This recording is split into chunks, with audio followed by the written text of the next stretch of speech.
Now, before we go anywhere, before we do anything with math, you have to learn how to do things manually. As I said before, you got to stop using the calculator or stop using it as much as you are.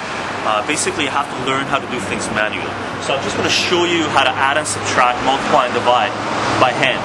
Now, you don't have to do everything you come across by hand, but it's good to know how to do it, okay? Because it allows you to understand how numbers work and how you can put them all together. Now let's talk about adding and subtracting, okay? Let's say I give you two numbers. 25 plus 12. Now all you do, you line them up. 5 plus 2 is 7, and that's 3. Now what if you get anything that goes higher than 10? 29 plus 17. Okay? You got 9 plus 7, 6 is 16. So what you do is you carry the 1 up here. Okay? Then you got 1 plus 2 is 3, 3 plus 1 is 4. Easy? Simple. What if you had a huge number? 20971 plus 9282. Well, 1 plus 2, 3, 7 plus 8, 15. You carry the 1 up here. 9 plus 1 is 10 plus 2 is 12. You carry the 1. 1 plus 9 is 10. 0, you carry the 1, 3. Simple as that, okay? If you want, you add your little comma so it becomes easier to read. Now, if you have decimals, when you're adding numbers, what you do is you line up the numbers according to their decimals. So for example, if I give you two numbers, 2.57 and 12.5. So what you do is you line up your numbers according to the decimals.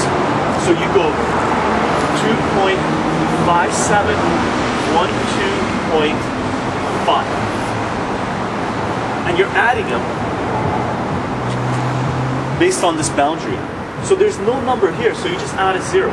So that becomes 7. 5 plus 5 is 10. So you add your 0, bring the 1 up here. 1 plus 2 is 3. 3 plus 2 is 5. Okay. Nothing came up, and then you have your 1, you keep it down here, and the decimal place stays there. Okay? So 2.75 plus 12.5 is 15.07. That's adding. Now we're going to deal with subtracting, okay? Come. Okay, so we talked about adding, now we're going to do subtracting. 12 minus 7.